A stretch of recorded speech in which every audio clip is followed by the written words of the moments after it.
welcome to the MessianTics podcast, a podcast about all things Messianic Judaism. Each episode, we will be sharing our opinions as we tackle some of the biggest issues in Messianic Judaism. Now, here's your hosts, Rabbis Eric, David, Jonathan, and Toby. Shalom. We're really excited about this week's podcast because we're going to talk about something that's unique to the Messianic movement and especially to Messianic synagogues, and that is the Hebrew liturgy that is part of our services. Now, some congregations will have just a little liturgy, some will have more liturgy, but it is something that's unique to our movement, to Messianic Judaism, and aligns us largely with the Jewish community in that aspect where our praise and worship might align us more with the Christian community. And so to me, it's just an exciting thing. It's part of what breathes life into our community. Sometimes people will say that I don't understand it. It's dead. It's dry. It doesn't have a whole lot of meaning to me. But to me, it's part of, if not, it's one of, if not the most powerful and inspiring and fulfilling part of our services. So we're going to talk about that, why we do liturgy, what our favorite liturgical prayers are, the history of liturgy, all those kind of things in this episode. And I hope that for those who may not be familiar with liturgy, this be insightful to you. For those that may come to a Messianic synagogue and maybe don't understand why it's there, why do they do this Hebrew stuff in an English congregation, why is this a part of it, that maybe this podcast will bring some understanding to that. Yeah. Why is it unique for us? Because you know, Orthodox, you go to Orthodox synagogue or even a Reformed temple, and I mean, I'm assuming you know you're getting some liturgy at those. I know at an Orthodox synagogue you are. So why is it unique for us? Is it because we do the combination of liturgy and some kind of praise and worship band or team, or? Well, I think part of the uniqueness I was talking to was concerning the body of Messiah rather than all of Judaism. Gotcha. I said it's what connects us in a large way to the rest of the Jewish world is our liturgy. So we're the only real group that believes in Yeshua that does Hebrew liturgy from Jewish tradition. I mean, I don't know that we're the only one, but it's primary to us. Like it's something we're known. Okay, we're known for it within Messianic Judaism. It's something that's, for lack of a better way of wording it, should be innate. It's not like native. Like not every congregation does liturgy. Not every congregation does the same amount of liturgy. There's a lot of variance within Messianic Judaism to that regard. But one of the things that is unique to Messianic Judaism versus the rest of the body of Messiah is the fact that it is kind of native to our worship experience in a lot of ways. I want to throw this. I'm actually in a class right now. I'm working on my MDiv through the King's University, their Messianic Jewish Studies program, and I'm in a class on Messianic Jewish spirituality with Dr. Michael Schiffman, Rabbi Dr. Michael Schiffman. And I just want to read, because what we're dealing with in the class right now is liturgy, and it's kind of the Siddur, the prayer book, and its role in that. And I want to just share a couple of things that he said in the class that I thought's really interesting, some of which I've thought of, some of which maybe I haven't thought of before, but that I think plays a lot into why liturgy is so important in a Messianic community, and that's that liturgy teaches our values to the community as a whole. Liturgy becomes a vehicle to help us as we reach out to God. Liturgy passes on our heritage to our children.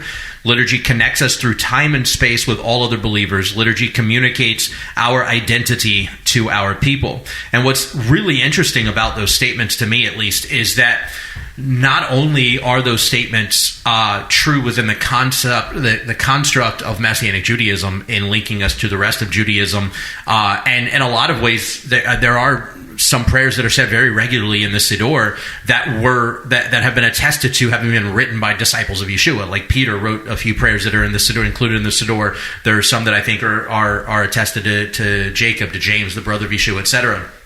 But what I think is really interesting is not only is liturgy a part of Messianic Jewish expression and it's tied to its Jewish heritage, but liturgy is something that has been adopted by your more Orthodox-leaning traditional churches. Your high churches and such use liturgy on a regular basis. It's maybe not the same as what we use in Judaism, but that concept of adopting and adapting liturgy, the liturgical construct, into the services there. And so it's interesting that there's, I think, those things that we take away or that we learn from liturgy, I think, equate over to your high church structured liturgical services as well, and that it ties to their heritage and so on. So there is kind of a bridging that goes into that to some degree, I think, between Messianic Judaism and the rest of the body. Like there's a connecting tissue there in the liturgical approach. And granted, I would say probably the overwhelming majority of churches in the West are not liturgical by any means. For a lot of churches that I've had experience with and interacted with, it's 3 songs, 4 songs, announcements, a sermon, and out the door to go catch the buffet or catch whatever restaurant's open or whatever, and it's get out as quick as you can. And in some cases, it's get out as quick as you can because in 15 minutes there's another herd coming in for their service. So it's not, in our services in Messianic Judaism, for the most part, I think they tend to be a little longer than maybe what the rest of the body is accustomed to. Yeah. And in our services particularly, because we do everything in Hebrew and repeat it in English, so we actually know what we're saying, and the congregation knows what they're saying when they're participating, we could cut our services probably down by at least a third if we hacked all the English out and just did it all in Hebrew. But yeah, I think it's funny because the only other churches that really are is liturgical. And again, not all Messianic synagogues are very liturgical, but the ones that are a little more conservative in regards to doing liturgy, the Catholic Church and the Orthodox, Greek Orthodox, East Orthodox tend to be very liturgical. I know the Reform crowd has tried in certain aspects to go in more of that direction, sort of having more of an orderly service, but they're still not quite as liturgical as some of the other high churches, and that I think just for Protestantism all around, that tends to be the norm.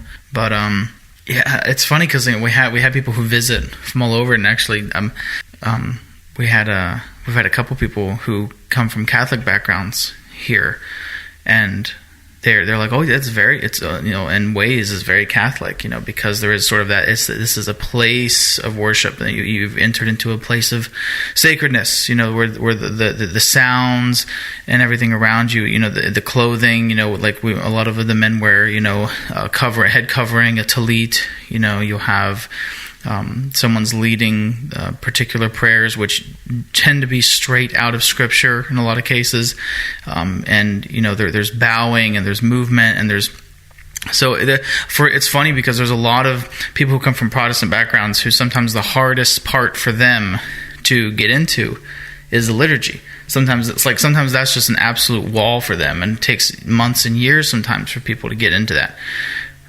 But for people who come from a more of a high church background, sometimes that's like, oh yeah, this is you worship God with a highness. You worship God with understanding that He is He is above all, and their worship shouldn't just be a rock concert, and it shouldn't just be an emotive musical experience. But there's something about the words you say and the melody in which you say them that constitutes as praise. So, just an observation. Well, I know that there's, this is Rabbi Toby, by the way. I know there's something to the liturgy because the first time I went to a Messianic synagogue, which was, it was really a life-changing moment for me. I was called immediately to Messianic Judaism, the first Shabbat I ever attended one. And this is back in 2005 in Macon. And one of the things that resonated with my soul was the liturgy. There was other things too, but the liturgy was definitely one of them. First, it was the language. It was Hebrew. So there is this importance with just the Hebrew language in that it connects you to Judaism, and which is the root of our faith. And so it was hearing the Hebrew, and I was so enamored with it that. I took a Siddur home, I think like a week or two later, because I told my dad about it. He had been to the synagogue before and told me about it. He was the one that introduced me to what Messianic Judaism was and told me about this place in Macon that I went to. And he said, and I told him I can't get enough of this stuff. And he goes, well, just, sneak a Siddur home, one of those purple books. So I did. And I would literally go in my room and, we all have those moments of spiritual awakening, with the Lord. I'm not talking about spiritual awakening like just anybody can have a spiritual awakening because everything's so spiritual. But during yoga, when God encounters you, when you intersect with, when God decides to intersect with you, and you almost have this collision with Him, and it's really earth shaking, right? So I would go because I don't really do this anymore. I'm just being honest, not because I've taken God for granted, but I would go in my room and have everything turned off, and I would just sit on the floor and read that Siddur and try to say it. And the more I attended, the more I learned. And then, of course, being someone who was a worship leader, I'm an assistant rabbi now, but I was a worship leader, and I was a cantor at now at 3 congregations. So I've had a lot of experience, but it was I can't explain, I can't put it all into words, but what I do think it is yes, it connects us to Judaism and the Hebrew language, which is very important. And I think that also my kids sing the liturgy. And the reason why is because, and they don't sing the worship songs, not that the worship songs aren't important, and they are, but what I'm saying is that what the liturgy does for me in a service is it creates this commonality from week to week and connection, which is why I think my kids can sing Matovu and the Elenu and the Vaihi and all these things because they hear that every single week, whereas my wife, who's the worship leader, she has a different worship set each week. And everything works, everything works for a purpose in a service. Worship does, but liturgy is set apart, like everything else is, but it has its own. And I think one of the things that it does is it creates this commonality each week. And I think for me, though, if somebody said what was the most important thing about liturgy, I would say, well, definitely you're prophesying every week. Yeah. You see, and I try to take them, and it's I've had a couple of moments where I've been able to share with the congregation, as the Lord has led, because every week we say, for instance, the V'nei Amar. We say the V'nei Amar every week after the Elenu, right? Which V'nei Amar B'haya Adonai, and it's from Zechariah. It says, and in that day the Lord shall be king over all the world. On that day the Lord will be one in His name one. I just felt like the Lord told me there are people that don't know what that means. Yeah. I said, what it means is you're saying every week that there will come a day when God's going to rule the world, and anybody who knows anything about any kind of God is going to know it's the God of Israel. He's going to be the only name that people associate with a king and a ruler and a God. Yeah. And even the Vaihi, from Zion will go forth the Torah. That's not just saying, oh yeah, the Torah went forth from Zion, back in the Bible. No, it's saying that when Yeshua returns, the Torah is going to go forth from Zion again. You're saying that. Yeah. So it's really powerful, and it's so important. Not just so you can learn some Hebrew and do some Jewish stuff, which I know. And if that's what if that's what it is for you, you're missing it. Yeah. It's so important. So. Yeah, and then there are some who do accuse Messianic Judaism as sort of play acting Judaism, and there are, and I'm not saying there aren't congregations that do kind of look more like they're just play acting because the liturgy isn't important. It's something that you kind of breeze through, and maybe you're saying the Shema with something else. Right. Maybe you're just saying the Shema, or maybe you're not doing it, or maybe you're saying liturgical prayers. That are a little more made to contemporary music, so there's not even a place of reverence made for those. You don't set aside the normative contemporary stuff. Not that the contemporary stuff is bad, but you're not setting that aside, so that space and that place of sound and speaking is devoted specifically to speaking that portion to God. And that brings us to an interesting tie-in here, and that's that we're currently working through a series on MessianTics on dealing with kind of the fellowship model of congregational organizational life and more of a formal structured denominational kind of approach and the benefits of both and perhaps the holdups or headaches or hassles of both and what we feel like, and the four of us, I'm not saying like everybody in Messianic Judaism has to be in agreement with this, but the four of us, these are us.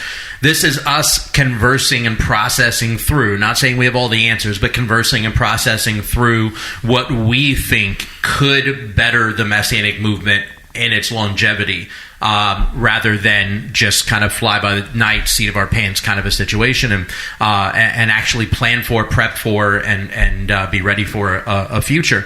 And I think this conversation on liturgy very much fits into that discussion, because there is not a substantial amount of legitimate cantoral training in the Messianic Jewish movement. There is some, like Dr. Greg Silverman does some cantoral coaching and things like that. I know that I believe Shuvu has some sort of cantoral training that they do. The UMJC now, over the last couple of years, have developed some courses on cantoral training, which is phenomenal. What's the school in St. Petersburg? The Netzer David. They have cantoral training. So there's some out there, but most of those are sporadic and scattered. But this idea of fellowship versus, the kind of denominational structure or formal structure, fellowship allows for everybody just to come to the table and do what they're doing. And there's, again, like we've talked, there's not really accountability. And Rabbi Jonathan brought up the fact that there are those on the outside of Messianic Judaism, particularly from the traditional Jewish world, that will say that we're just playing Jews. We're just pretending to be Jews. We're really just Christians trying to put on a Jewish show to lure Jews to leave Judaism and become Christians, which is not the case. And there are those in the church that will say, well, you're not really believers. You're just playing a believer while you're really just Jews and Judaizers and legalistic and whatever. But the liturgy is so beautiful. It's so powerful. We know, for instance, the majority of the Shemone Ezra, the 18 benedictions, or also known as the Amidah, the standing prayer. The majority of what we know as the Amidah, the Shemone Ezra, dates back pre-Yeshua. Not all of it, but the majority of it dates back pre-Yeshua. When you look at what's often called the Lord's Prayer from Matthew 6, in comparing it to the Amidah, thematically they run hand in hand. You look at it with the Kaddish, and it runs hand in hand. It wasn't Yeshua preparing a new liturgical piece. He was giving us a model for prayer based off of what was already modeled in Judaism. Yeah. Well, and even later on, sorry. No, you're good. Go ahead. So I was saying that even later on, with as Gentiles begin flooding in, who are not used to liturgy, and we can talk a little more later about how to fold people into more liturgy or less liturgy, whatever. But like things like the Greek document, the Didache, like incorporates the Lord's Prayer, which is given as a pattern, but it actually, like we see within the first century, that was taken and made an actual liturgical piece for people who were coming out of idolatry and had no idea what Jewish prayer looked like. Yeah. And what I think is important is if we move away from the fellowship model, where there's not just, there's no accountability, there's no framework, there's no structure, there's no, like, I'm cautious when people in my congregation say, hey, Rabbi, I'm traveling to such and such. Would you recommend a congregation? I'm like, all right, well, let me go check what congregations that are connected to the organizations we're connected to are near there. Okay, now let me go see who their rabbi is to see if I know them. Let me go look at their service real quick to see how it, because I'm not just going to go, hey, you should go here, you should go there, because there are some places. Like somebody in our congregation recently traveled somewhere or were traveling somewhere, and they were looking for a congregation to set up to go to on Shabbat. And so I recommended one that I know the rabbi of, at least peripherally, like we're not super close, but I know him, and he's part of the same organization, or one of the organizations that we're a part of. And so I said, hey, check out this congregation. They look at the website, they reach out to him, and they got a response that was, I'm not sure if it was definitively worded this way or if it was kind of the spirit of it conferred in the spirit of the, but like in essence they said, well, are you Jewish, because we really only want Jewish people here, is kind of the way that she read it, because she comes to our congregation where that's not our attitude at all. And so she was a little put off, and I said, well, I don't know like what their stance is on that. I'm not really sure. I said, but reach back out to them and say, let them know you go to a Messianic congregation, that you're a member of a Messianic congregation, and let them know who your rabbi is. And so she gets back to me and she goes, oh, they said that we're absolutely welcome. I'm excited. I'm going to get to go check it out. But, all of a sudden it's like, wait, now there's an issue there I didn't even think would be an issue there, that I've got to now think that through and whatever. Yeah. But one of the beauties of not having, of not just being a fellowship, is we can have some sort of structure where we can teach the value of liturgy. Like, we can train up, we've talked about training up rabbis, we can train up chazanim, we can train up cantors to lead congregations, we can train up people, teaching them about the beauty of what the prayers mean, where they come from, what the intention is, how the liturgy is structured in the Siddur in each of the services, what should be done or shouldn't be done on Shabbat. For instance, we always talk about, or at least I do in our congregation, I talk regularly about the fact that most of the Messianic congregations I've ever been a part of, if they do any of the Amidah, it's typically only the first 3 verses, or the first 2 and a excerpt from the 3, which is the third, which is what we do. We'll do the Avot, the Gebar Danai, and then an excerpt from Kedusha,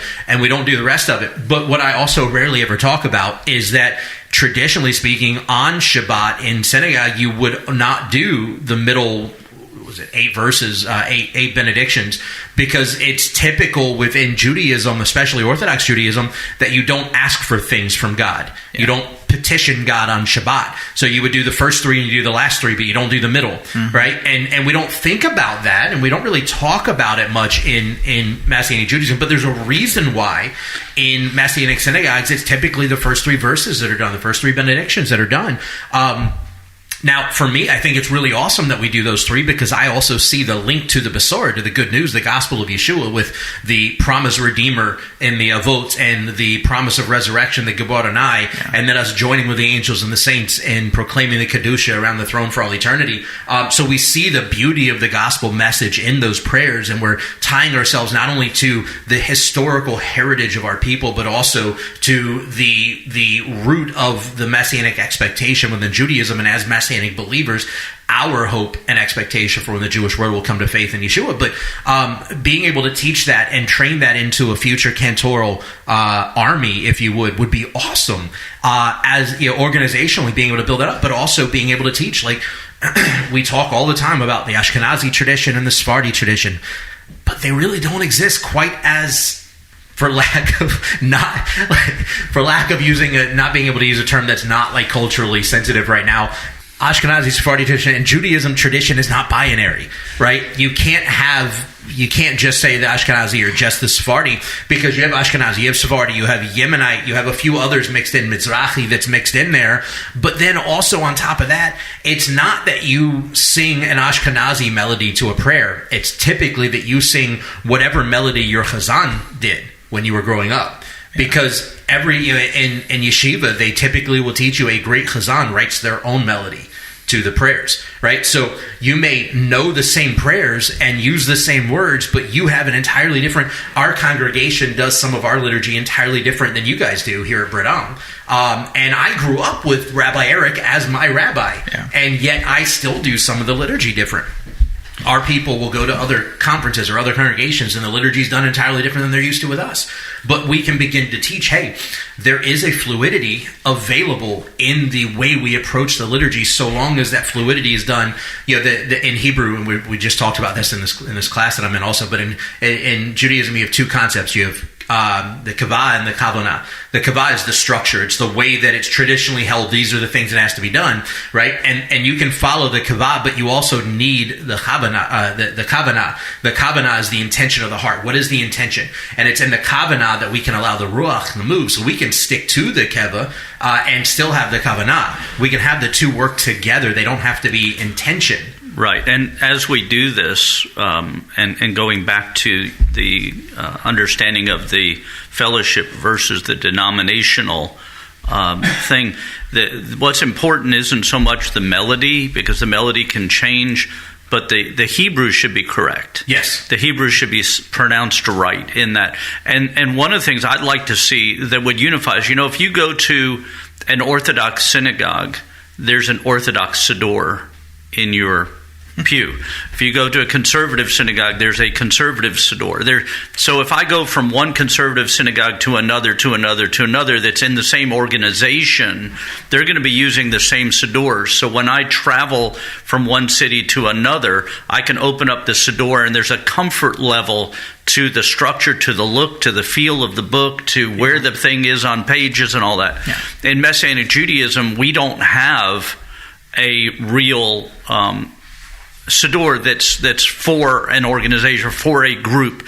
There's different ones. John Fisher has one, and there's the Greenberg siddur, and there's others, but there's not a siddur that is the common book between the congregations. I would love to see that, if only so that when someone comes visiting, you're in a different place. You're already a little uncomfortable because you're in a strange location, but now you look at the chair and you see a book that has a connection with the rest of Judaism. Also, one of the things that people have, especially friends of mine who come from a Christian background, will say, I don't like the liturgy because it's just repeating.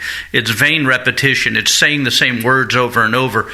And I always respond to them, have you sang Good, Good Father? Or How Great Is Our God?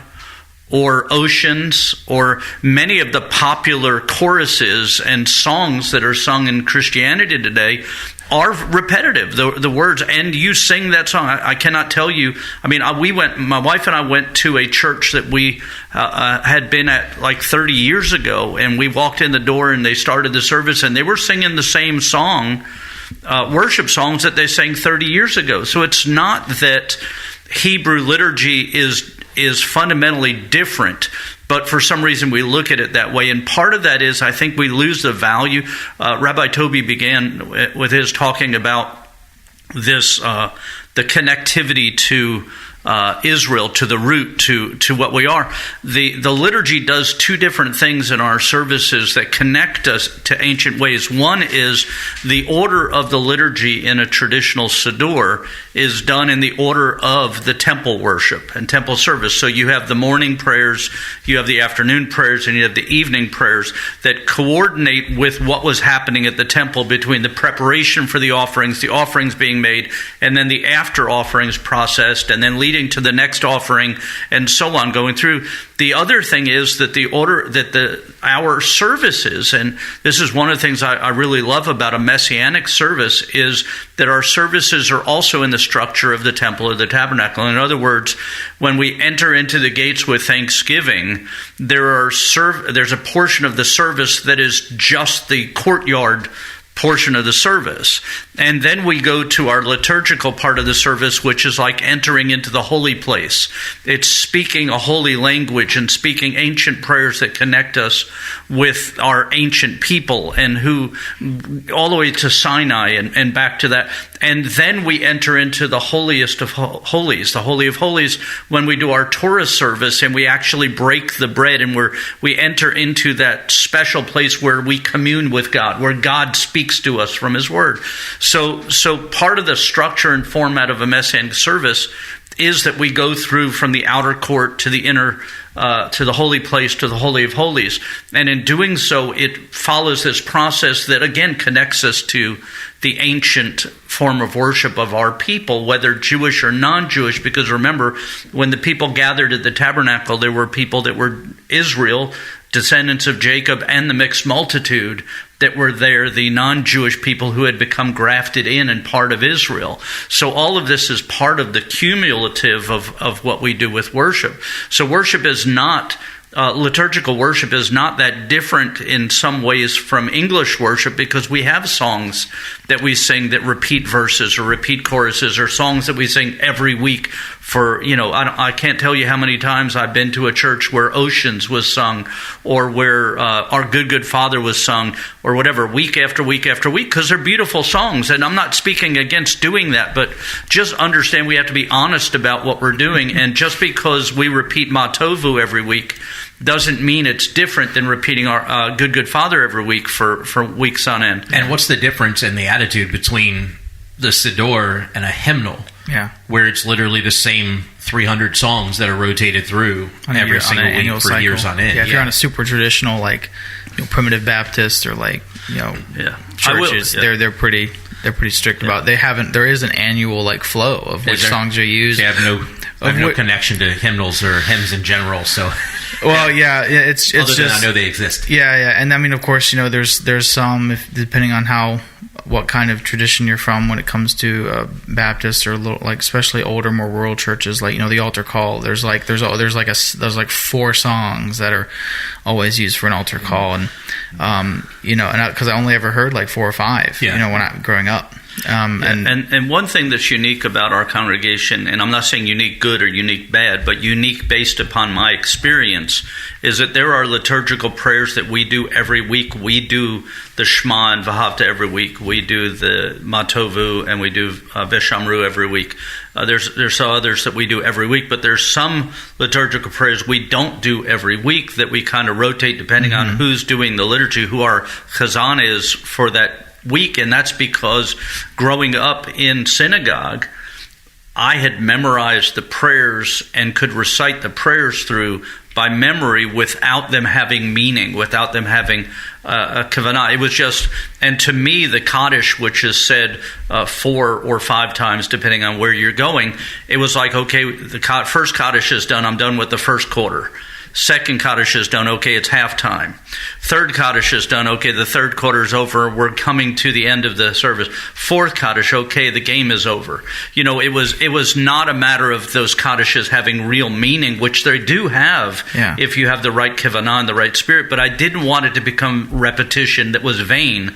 I wanted each person to not only know what they're saying, which is why we do the English, but for them to be a unique experience where they're brought into that song when it's sung, and so it's not just habit and okay, if I just get through this, I can get to the dinner. In that way. Because if you really read the prayers and if you're following along, they're really not vain or repetitive. I mean, they're really not repetitious at all. When we sing them, we might come back and do a verse or a stanza within the reading that might be a repeat.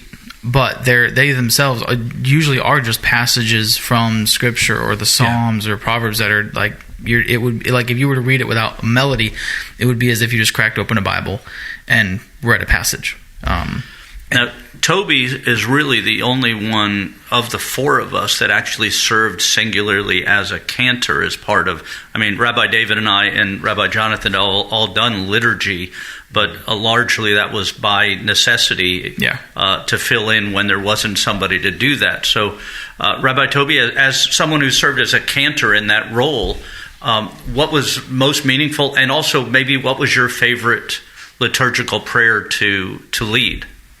I think what was always meaningful was the times that my wife and I would put something original behind some liturgy, not changing it. I'm talking about like there's a few that we've done.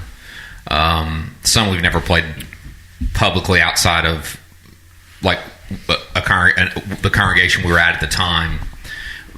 Some we have. We've incorporated some liturgy into songs too. We wrote a worship song called "Kingdom Come" and we put the Ben Amoir in it. And we helped write another song with a few people called "Renew Our Days," and that has the Etz Chaim in it, which Tree of Life, And I think the most meaningful is when it becomes such a part of you and ingrained in your heart, and you love it so much that you get creative with it outside of traditionally what it was. Or what it is, so that. So those are the most meaningful times. We arranged a version of the Vayehi, which is sung during the Torah service, Vayehi ben Saharon, and we played that. And we actually did that last summer at the UMJC conference, and it was really well received. Actually, a couple congregations came up and said, "We really want to play that. Where'd you get it?" And we're like, "Oh, well, my wife and I arranged that," and it was very humbling. When it's the greatest compliment as a musician when someone wants to play your stuff. I don't care how, I don't care about like more than somebody wanting to buy a CD that I've recorded is when someone wants to, like I remember, hearing someone else play a song that my wife and I had arranged. But we did that to the Vayehi, and that was very meaningful. Like I said, the most meaningful is when it becomes kind of your own thing. When you take something and creatively put your own music to it and thing like that as a cantor or as a worship leader. My favorite piece of liturgy is, there's two of them. It's the Aleinu, and it's because it's such a high, it's a high song of praise to God. It just talks about just how awesome God is. Yeah. And yet he set us apart, right, as his people. And it has the V'namar at the end, which is very prophetic, very powerful. Just basically says, look, one day God is going to be everybody, like, whether, and what I tell people is, whether they like God or not, the most atheist, agnostic, atheist, God-hating person, there's going to come a day when they're going to go, he's God. Yeah. There he is. And I love the Vayhi also because it's prophetic, and because I love the Torah service so much. So I do love the Vayhi Ben Saw Haron, and I've put my wife and I've done arrangements of both the Aleinu and the Vayhi. So because they're very meaningful to us, Yeah. But yeah, again, just to sum up what I said, I think as being a cantor, and I've in 3 congregations, the most meaningful is the times like I've loved a piece of liturgy so much that I put my own arrangement to it. And like I said, my favorites are the Aleinu and the Vayhi. Yeah. So, yeah. What is a cantor? I feel like we should. We haven't defined that the entire episode so far. It's the person who leads liturgy. Yeah. The person who leads the liturgy. Yeah. Yeah, and they also, they're trained vocally a lot of the times, especially in a normative traditional. I was never formally trained. You were just that good. No, I just learned the prayers, and then one week the worship leader went out of town, and my rabbi at the time, we were in Macon, Georgia, and my rabbi at the time said, hey, worship leader's going out of town. I heard you know the liturgy. Do you mind leading it? And I was like, yeah, sure, And I did it, and it went really well. Yeah. At least the feedback I got was really well. And then when that worship leader moved on, and I became the worship leader, well, then I also became the cantor, and then I was kind of in the deep end of the pool. God just kind of threw me in the deep end of the pool with that. And sometimes he does that. And so no formal training. And that's the thing. Just I want to throw my 2 cents on training cantors. I think that it is very important, and I think that we should do it. I just don't think we should formalize it too much to the point to where it's like, it needs to, people need to feel like, everybody needs to feel like they have access to learn that if they have a passion for it, and not like, Yeah. But there's some people that are obviously better than others. And that's not absolutely. To put anyone down. It's just, but like, for example, like I was listening to a guy singing the other day on I think it was like America's Got Talent or something. And there are just some people who are clearly better, and then you listen to like people who like train in opera, like operatic singers who, and they're like, and like since they were 8, they were in a class or school being trained, like. Oh my goodness, their voices are powerful. Like and those are voices, like you can be great naturally, but you can be almost perfect. Right. That like I know extra training. Yeah. Like I know my limitations. Yeah. Like for instance, I could probably learn the choral version of Kol Nidre, but I've heard people do it, and I've heard people do it like, good God, like concert level, and I think that's incredible. And when we had a Kol Nidre service a few years back, and this is before we were at Mayim Chaim, we were in Macon, and I was like, and Brooke's like, this is a choral piece. Like, I don't know if we should give this a shot. And I told Brooke, I said, well, maybe pray and sit at the piano and see what you can come up with, because my wife is a better songwriter than me. I said that openly and privately, but. And she wrote a really beautiful Kol Nidre arrangement, which I know one other congregation that I know of used, because it's like and that I don't have that voice. Like I know my limitations, so I'm like, I'm not going to touch that.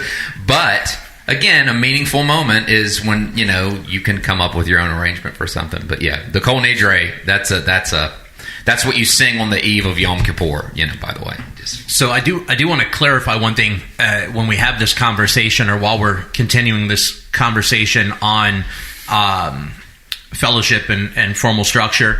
To Rabbi Toby's point, like when we're talking about formally developing a Chazan training program. Like, I'm not talking like we said last session when we talked about this, dealing with like raising up rabbis and training rabbis. Like, it shouldn't have to be a master's degree level education, right? There should be education. There should be training. Like, there are things you should know, right? And that's what we're getting at. I think at least what I'm suggesting with the liturgy is there are things that people should know about the liturgy, like the intent, the history behind some of the prayers, where they come from, what their purpose is, what they mean, that you're not necessarily going to, a lot of people aren't going to take the initiative to open up a book like Jewish Worship by Milgram, or to go and dig out a book that deals with the history of the liturgy and where it comes from and what traditions hold to this prayer or that prayer and where it's done in a service and why and so on.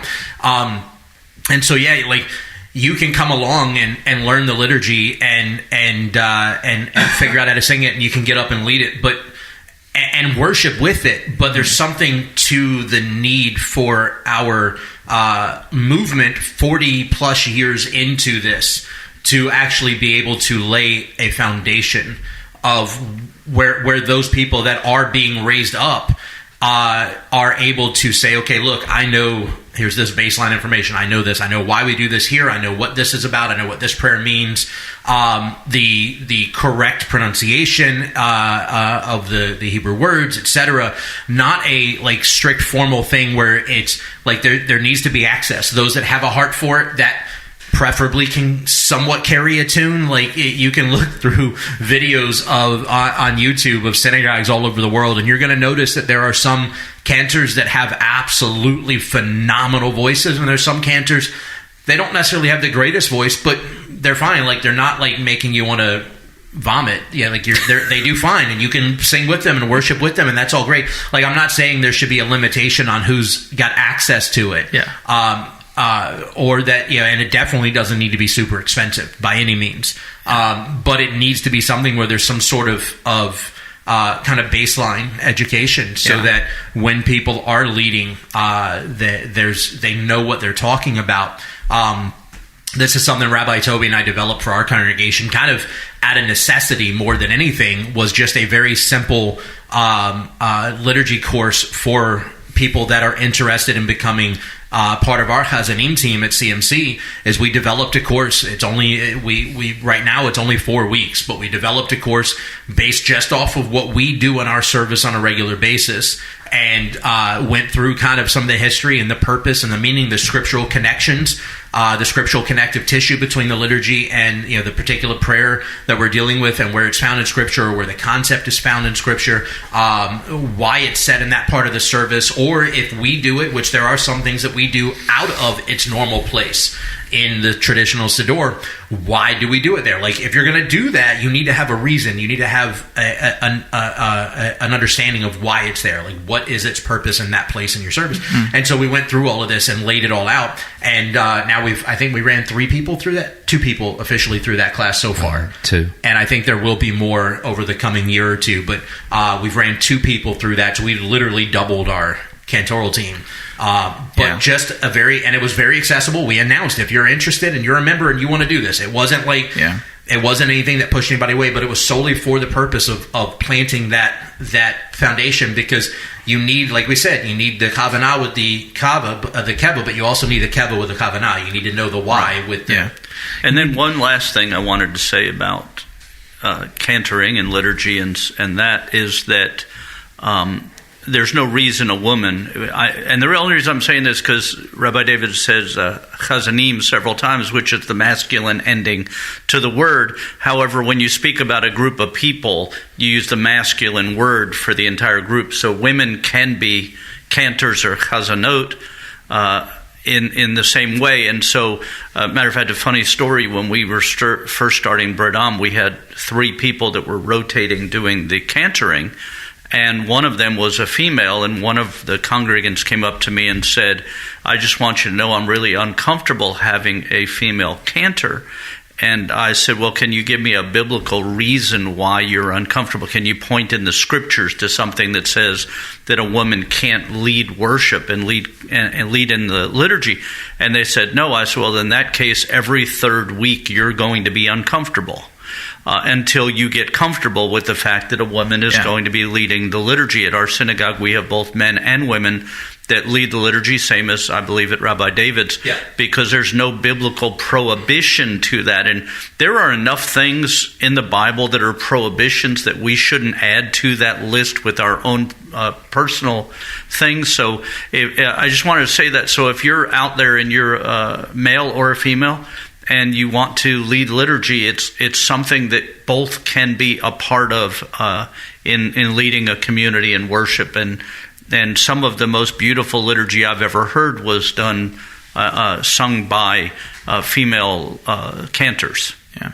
In regards to access, some have done a really good job about, I haven't looked at all the different programs I know that are out there, but I know Meo Chad wasn't that expensive, and it was pretty accessible. Because I looked at it years ago before it went away. Right. Back in, I think 19 was the last year that it was done. December. COVID kind of effectively did away. We were going to do one more conference, and gotcha. Well, COVID came after that, but honestly, it was the Lord that the conference didn't work out that last one. Yeah, because it's funny because I was actually. I joke with my wife about it because I could have had it happened. It's possible that I would have met her there because I was the congregation I was at the time. I was helping more and more with liturgy, and they were like, "Hey, we could help you, pay for you to go to the cantoral part of this, and you can go and learn and bring back what you learn here." And we wanted to get more into liturgy. I know towards the end of because Brooke and I, we left Meo Chad when the Lord called us here, because we wanted to devote all of our time to rabbinic ministry and what we were doing here. And the Lord said, it's time. We put 5 years into Meo Chad.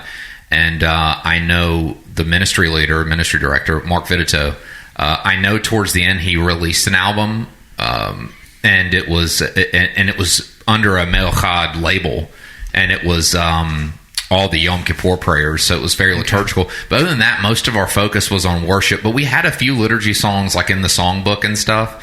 I think but we tried to go that liturgy route, And then Brooke and I, of course, we left, and I don't know. I think Mark is now focusing on his work with the TLV, the Tree of Life stuff, and also, of course, he's very involved in his home congregation. So I don't think Meo Chad is active. Yeah. But it was, the most important thing was that songbook where people could download chord sheets. But it was mostly worship. It was like 90%. Okay. Like praise and worship. But with the exception of that Atonement CD, which was, cantoral, and then there was the few of things that me and Brooke put up. Yeah. I think it was I guess my point was that it was accessible. It wasn't that expensive. And no. I think I think we would all like to see is instead of everyone developing their own wheel of different diameters to carry this train along, it would be better to see the Messianic movement pull together to where you could have, kind of like at the regional conferences where you have a yeshiva class, where you could actually have voice trainers and cantors, actually give classes to people who are either aspiring to be or already are, just to learn some new things, sort of continuing education. Right.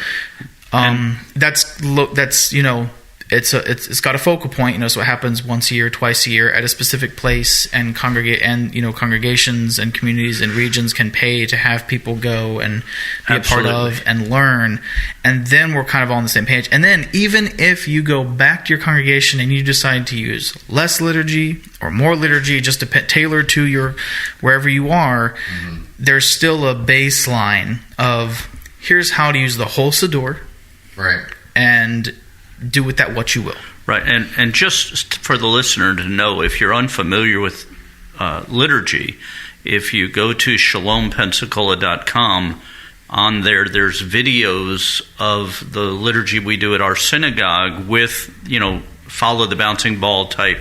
So you can listen to what Hebrew liturgy sounds like and follow along with transliterated words on that, just to get a taste of what it is.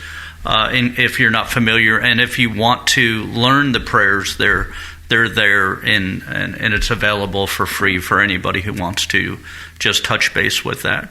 Liturgy is such a powerful part of our expression of our faith, and I hope that this episode has enlightened you a little, maybe made you a little interested, maybe incited within you a desire to search out more, and maybe if you had an aversion to liturgy, maybe this helped you to understand what its purpose is, and maybe will help you to learn to love it as we do.